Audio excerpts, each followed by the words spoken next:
And now it's time for our weekly energy update with Dan McTeague, president of Canadians for Affordable Energy. Well, thank you. Thank you for that, Nima. And as expected from last week, there was, in fact, an increase across most provinces in terms of gas prices. Looks like we finally saw a bit of a breakout. Oil staying in the low 70 range, high 60s for West Texas Intermediate, and of course, always about $4 to $5 a barrel more for Brent. Finally broke out this week on news, of course, now supported not just by OPEC, but the International Energy Agency, that there is, in fact, a growing demand, request from markets and a significant drop in supply.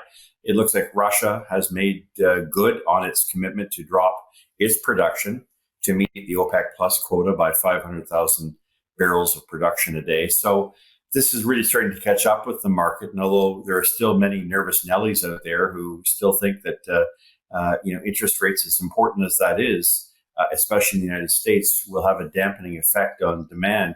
The reality is that supply seems to be dwindling a lot faster.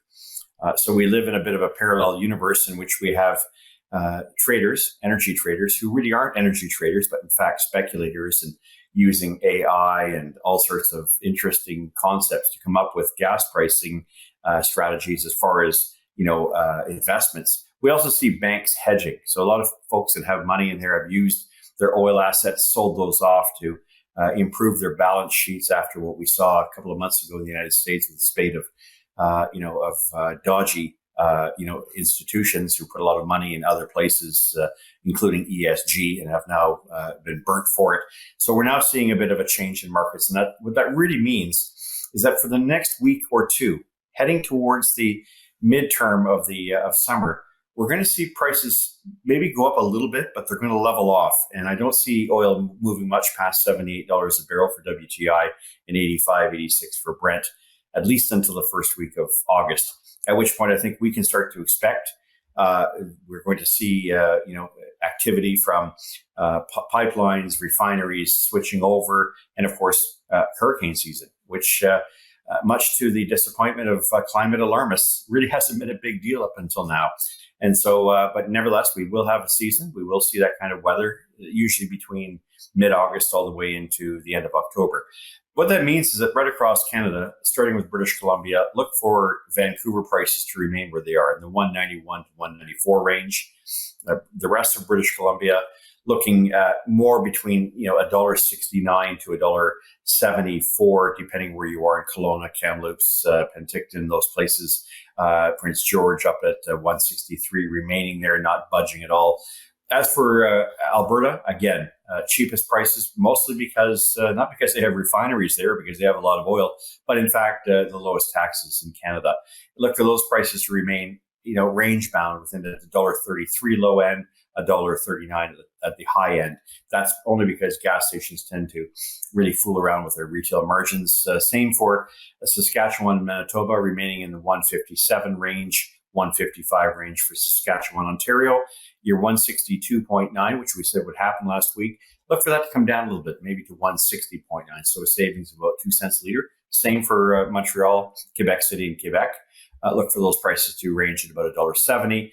Where the next week, Atlantic Canada, we're going to see prices finally stabilize. They're now in the low 170s, thanks to carbon taxes, not just one, but two being implemented in Canada. Now, I want to mention something that came out last week that I think caught a lot of people off guard. The Canadian Fuels Association thinks it's a wonderful idea to have a second carbon tax. I want folks to know that not every refinery is on board. Those that can't mix ethanol into gasoline have to pass on those costs to consumers. They're clearly not happy, especially if you happen to be a refinery that's supplying the bulk of your fuel to your customers in the United States that doesn't have a carbon tax, not one, and certainly not two.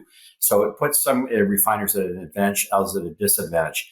But I want to signal something that you don't hear a lot from anybody. The amount of money that refineries are making amounts to about 35 net cents a liter to turn crude into gasoline.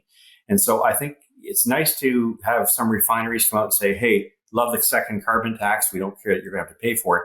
But they all ought to be very careful because people like myself will call them on it. When I see crude to rack spreads of 30 to 35 cents a liter, in Eastern Canada and even Western Canada is cause for concern. And maybe their giddiness is not well placed, certainly when it comes to consumers. Nima, that's it for this week. I'm going to be off for a couple of weeks. Looking forward to seeing you before the long weekend. All right, thanks for that, Dan. Again, that was Dan McTeague, president of Canadians for Affordable Energy. All right, stay tuned. More news coming up after the break. We'll be right back.